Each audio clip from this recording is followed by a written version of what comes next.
دا Dzire novel bye ماہی Rajput episode number 18۔ دوسری جانب ابریش ملک پولیس اسٹیشن پہنچی اور اسے دیکھتے ہی حوالدار سے لے کر انسپیکٹر تک سب حیران ہوئے اور بے اختیار سب کے ہاتھ ماتھے کی جانب سیلیوٹ کے انداز میں اٹھے۔ ابریش ان سب کو نظر انداز کرتی بڑے انداز میں چیئر گھسیٹ کر بیٹھی عزائم شاہ کو کس جرم میں اندر کیا ہے۔ ابریش نے اپنی جیب سے سگریٹ کا پیک نکالا اور اسے اپنے لبوں سے لگاتے ایک کش لیتے سوال کیا، میم، وہ شاہ سائیں کے قتل کے جرم میں۔ انسپیکٹر نے تھوک نکلتے جواب دیا کیونکہ وہ ابریش ملک کی ڈارک سائڈ سے واقف تھا اور اس کے غصے سے بھی آگاہ تھا۔ ابریش کی طبیعت پر ناگوار نہ گزرے اس کے خیال کے تحت وہ آہستہ آہستہ بولا، ایف آئی آر 24 گھنٹے سے پہلے کیوں کاٹی گئی، جبکہ 24 گھنٹے سے پہلے تو کہیں بھی ایف آئی آر درج نہیں کی جاتی۔ یہ کیسا اندھا قانون ہے اس ملک کا، یہاں ہر کسی کے لیے الگ الگ قانون کیوں بنایا گیا ہے؟ ابریش نے ایک لفظ پر زور دیتے سوال کیا، میم، ہمیں پریشرائز کیا گیا تھا میجر صاحب کی طرف سے۔ انسپیکٹر نے اپنی صفائی پیش کی، کون میجر؟ ابریش نے دل سے دعا کی کہ جو وہ سوچ رہی ہے ایسا نہ ہو، مگر کچھ دعائیں قبولیت کے مرحلے پر پہنچنے سے پہلے ہی رد کر دی جاتی ہیں، شاید اسی میں ہماری بھلائی پوشیدہ ہو۔ اور ابریش ملک کی زندگی سے اب سارے دکھ چھٹنے کا وقت آ پہنچا تھا۔ میجر ضابط حیدر شاہ، انسپیکٹر نے ابریش کو جواب دیا۔ ابریش کے کان سائیں سائیں کرنے لگے۔ اس نے اپنی آنکھیں مینچ دیں اور اپنی آنکھوں سے بہنے والے آنسوؤں کو روکنے کی کوشش کی، پھر کچھ سوچتے ہوئے ایک نمبر ڈائل کیا مگر نمبر بند تھا۔ وہ مسلسل نمبر ٹرائی کرتی رہی مگر نمبر بند تھا۔ اس کا دل زوروں سے دھڑک رہا تھا۔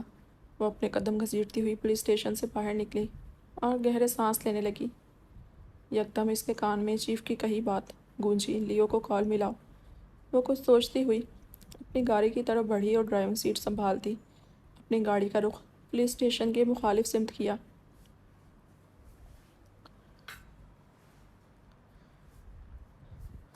ولید لاؤنج میں صوفے بیٹھا صوفے کی پشت سے ٹیک لگائے ہوئے تھا۔ لاؤنج میں مکمل اندھیرا تھا جب تہام زبیر ملک اس کے لیے کافی کا مگ ہاتھ میں تھامے اس کی طرف بڑھا اور سائڈ ٹیبل پر رکھا لیمپ آن کیا اور کافی کا مگ ولید کی جانب بڑھایا۔ لائٹ آف رہنے دو شہزادے، ولید نے تہام سے کہا۔ آپ عزائم شاہ کی وجہ سے پریشان ہیں؟ تہام نے ولید سے پوچھا۔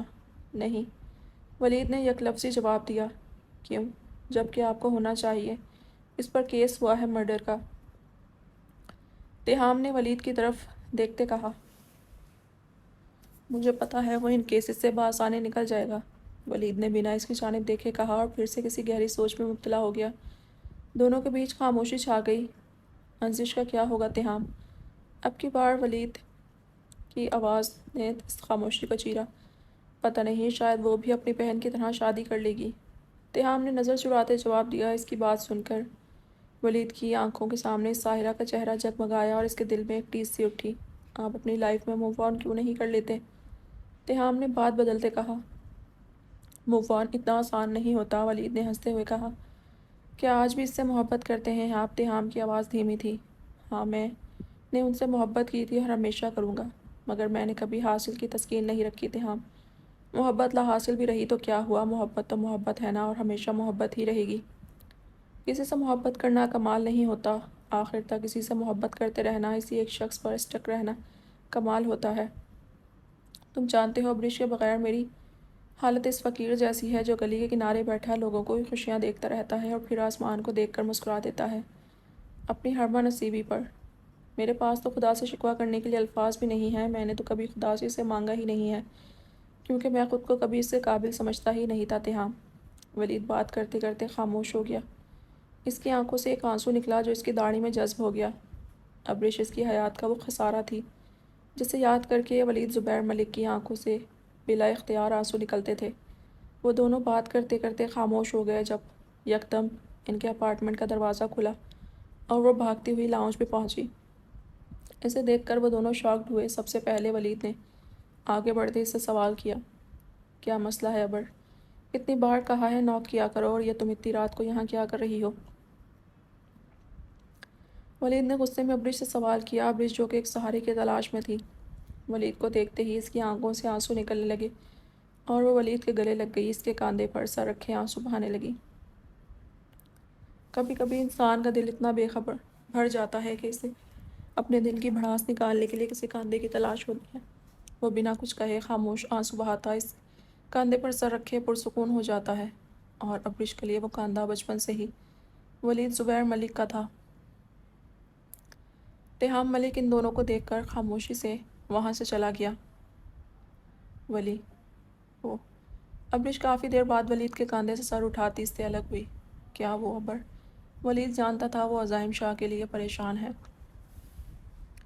لیو، وہ میرا بھائی عزائم شاہ۔ ابرش شاہ یہ کہتے ہی بے ہوش ہو گئی۔ اس سے پہلے کہ وہ نیچے گرتی، ولید نے اسے اپنی باہوں کا سہارا دیا اور اس کے گال تھپکتا اسے ہوش میں لانے کی کوشش کرنے لگا۔ عزائم شاہ جیل میں فرش پر بیٹھا دیوار سے ٹیک لگائے گہری سوچ میں گم تھا۔ اس کی آنکھوں کے سامنے بار بار گزری رات کا منظر چل رہا تھا۔ انود کی آنکھوں میں بے یقینی اسے قدموں سے زمین کھینچ چکی تھی۔ اس نے کبھی خواب میں بھی نہیں سوچا تھا کہ انود شاہ یوں اسے کٹہرے میں لا کھڑا کرے گی۔ وہ درد اور اذیت کی انتہا پر تھا جس کی گواہی اس کی آنکھوں سے بہتے آنسو دے رہے تھے۔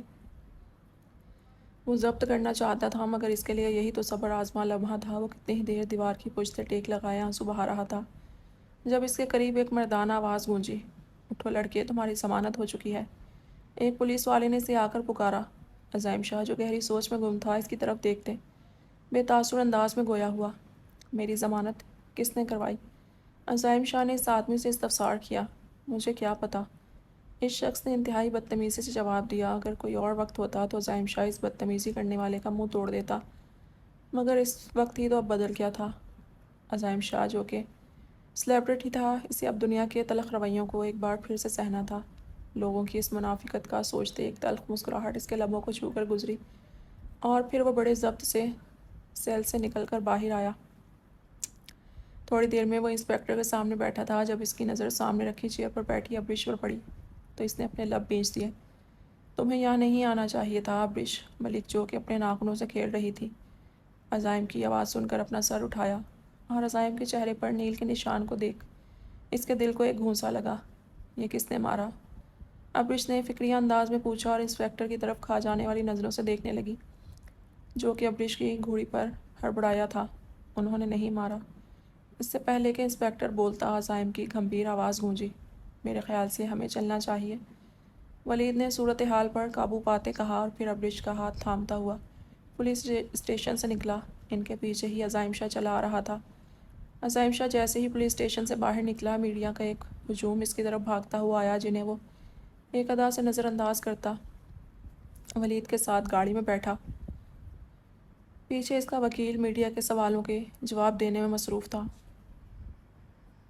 دیکھیں، عزائم شاہ بھی صرف ملزم ہیں۔ ان پر الزام لگا ہے، ہم نے ہائی کورٹ میں اس کیس کو چیلنج کیا ہے اور جلد ہی عزائم شاہ کو باعزت بری کروائیں گے۔ وکیل میڈیا کے نمائندوں کو جواب دے رہا تھا۔ عزائم شاہ گاڑی میں بیٹھ کر کھڑکی سے باہر لوگوں کے ہجوم کو دیکھ رہا تھا۔ ولید ڈرائیونگ سیٹ پر بیٹھا اس کے حکم کا منتظر تھا۔ عزائم شاہ کے ڈنگی کی طرف لے جاؤ گاڑی، عزائم شاہ نے بنا نظر ہٹائے کہا۔ ابرش نے چونک کر سر اٹھایا، تم وہاں کیوں جانا چاہتے ہو؟ جہنم میں بھیجو ان سب کو بھائی، ابرش نے تیز لہجے میں کہا۔ میری بیوی، میری ماں، میری بیٹی تینوں وہاں ہیں۔ میں ایک بار انود سے بات کرنا چاہتا ہوں، انہیں اپنا یقین دلانا چاہتا ہوں۔ عزائم شاہ نے ابرش کی طرف بیک ویو مرر سے دیکھتے کہا۔ اسے اگر یقین کرنا ہوتا تو یہ نوبت نہ آتی، اسے تمہاری کوئی پرواہ نہیں ہے، ابرش نے منہ بسوڑتے کہا، مگر عزائم شاہ نفی میں سر ہلاتا سیٹ کی پشت سے ٹیک لگا چکا تھا۔ ابرش ملک نے لبوں سے سگریٹ لگایا تو ولید نے اسے گھورا، مگر وہ ولید کی گھوری کو نظر انداز کرتی سگریٹ کا کش لگانے لگی۔ ولید ملک نے کچھ ہی دیر میں گاڑی عزائم شاہ کی گنڈم نے مین گیٹ کے سامنے روکی۔ عزائم شاہ گاڑی سے نکلتا مضبوط قدم اٹھاتا اندر کی جانب بڑھا۔ ایشم، کھانا کھا لو پلیز۔ انود ایشم کے پیچھے بھاگتی ہوئی لان میں آئی اور ایک کونے میں سے منہ چھپائے بیٹھے روتے دیکھ کر اس کی طرف بڑھی۔ ایشم، میری جان کیا ہوا؟ تم رو کیوں رہی ہو؟ انود تڑپتی ہوئی اس کی طرف بڑھی جب ایشم نے اس کو پاس آنے سے روک دیا۔ Don't, you are bad, you scared my baba, you ہٹ مائی بابا، آئی ہیٹ یو ماما۔ ایشم اسے انگلی سے اٹھا کر وارن کرتی وہاں سے بھاگ گئی۔ ایشم، میری بات سنو۔ انود ایشم کے پیچھے بھاگتی ہوئی جا رہی تھی جب وہ زاوی شاہ کے سینے سے جا ٹکرائی۔ اس سے پہلے کہ وہ گرتی، زاوی شاہ نے اسے کمر سے پکڑ کر اپنے قریب کیا۔ آج اتنے سال بعد زاوی شاہ کی قربت نے انود کو کچھ پل کے لیے ساخت کیا اور پھر اس کے لب آہستہ سے ہلے تھے۔ لیو می زاوی حیدر شاہ، انود نے ایک لفظ پر زور دیتے کہا۔ جاوید شاہ اسے چھوڑنے کے ارادے سے اس کی کمر سے ہاتھ نکالنے لگا جب اس کی نظر اس طرف آتے عزائم شاہ پر پڑی اور جاوید شاہ کا شیطانی دماغ بہت جلدی سے کام کرنے لگا۔ اس نے انود کی کمر میں دونوں ہاتھ ڈالے، اسے اپنی باہوں میں اٹھایا اور اپنے لب اس کی گردن پر رکھے۔ انود کو ساخت کر چکا تھا۔ انود خود کو چھڑوانے کی کوشش کرنے لگی، مگر جاوید شاہ اس کے نازک جسم کو اپنے فولادی جسم میں قید کیے ہوئے تھا۔ واو، ایکسیلنٹ! عزائم شاہ نے تالی بجاتے دونوں کو اپنی جانب متوجہ کیا۔ انود جو آنکھیں بند کیے جاوید سے اپنی جان چھوٹنے کی دعائیں کرنے لگی تھی۔ عزائم کی آواز پر اپنی ہمت مجتمع کرتی اس سے الگ ہوئی۔ شاہ! وہ انود یکدم عزائم کی جانب بڑھی، مگر عزائم نے اسے انگلی اٹھاتے انداز میں دور رہنے کا اشارہ کیا۔ انف از انف انود شاہ، میں اچھے سے جان گیا ہوں تم نے مجھ پر اتنے گھٹیا الزام کیوں لگائے۔ تمہیں آزادی چاہیے تھی تو پہلے ہی بول دیتی، میں آزاد کر دیتا، پھر کر لیتی تم اپنے عاشق سے ساتھ شادی۔ بٹ تم نے تو میرے دل، میری روح تک کا خون کیا ہے۔ تمہیں تو بنا شادی کیے ہی یہ اویلیبل ہے۔ اس سے پہلے کہ عزائم شاہ مزید بولتا، انود نے آگے بڑھتے اس کے منہ پر تھپڑ مارا۔ اپنی بکواس بند کرو عزائم شاہ، کتنا گراؤ گے خود کو تم؟ ہاں، پہلے میرے بابا کا قتل کیا، مجھے 7 سال سے بے وقوف بناتے رہے، پھر اب خود مظلوم بننے کی اداکاری کرتے ہو۔ ویسے کیوں نہیں کرو گے تم اداکاری ایک انٹرنیشنل اداکار جو ٹھہرے؟ تم ہمیشہ کہتے تھے کہ میں کبھی نظر ملا کر جھوٹ نہیں بول سکتی، تو آج دیکھو عزائم شاہ، میں تمہاری آنکھوں میں آنکھیں ڈال کر بول رہی ہوں، میں نفرت کرتی ہوں تم سے، شدید نفرت۔ مجھے گھن آ رہی ہے یہ سوچ کر کہ میں نے تم جیسے خبیث اور گھٹیا آدمی کے ساتھ تعلق رکھا۔ میں لعنت بھیجتی ہوں ان لمحات پر جو میں نے تمہارے ساتھ گزارے۔ انود یہ کہتے ہی اندر کی جانب بڑھنے لگی جب سب لوگ وہیں آ گئے، اور عزائم شاہ سب کو نظر انداز کرتا اندر جانے لگا جب واسق شاہ نے اس کو روکا۔ رکو، کہاں جا رہے ہو؟ واسق شاہ نے عزائم سے استفسار کیا، مگر دوسری طرف خاموشی تھی۔ واسق شاہ بیٹے کی ڈٹائی پر حیران ہوتے گویا ہوئے، کیا تم نے انود اور زاوی کو الگ کرنے کے لیے ابتہاج کا قتل نہیں کیا؟ واسق شاہ نے ایک ایک لفظ چباتے کہا۔ نہیں، عزائم نے ایک لفظی جواب دیا، اس قدر بکھرے حلیے میں بھی وہ دلکش لگ رہا تھا۔ کیا تم نے انود کو پانے کے لیے گھناؤنے کام نہیں کیے؟ واسق شاہ نے ایک بار پھر سے عزائم سے سوال کیا۔ نہیں، عزائم شاہ نے دوبارہ وہی جواب دیا۔ سچ بتاؤ مجھے، واسق شاہ نے غصیلے لہجے میں کہا۔ آپ سچ جاننا چاہتے ہیں یا جو آپ نے سنا ہے اسے سچ مان کر میرے منہ سے سننا چاہتے ہیں؟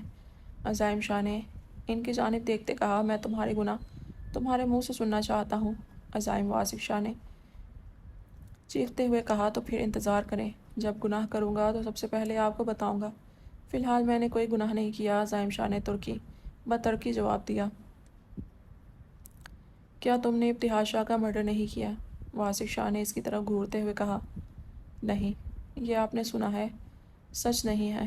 ضروری نہیں ہوتا کہ جو آپ سنیں وہ سچ بھی ہو، عزائم شاہ نے واسق شاہ سے کہا، مگر نظریں اس کی انود پر ہی ٹکی ہوئی تھیں۔ تو کیا سب لوگ پاگل ہیں؟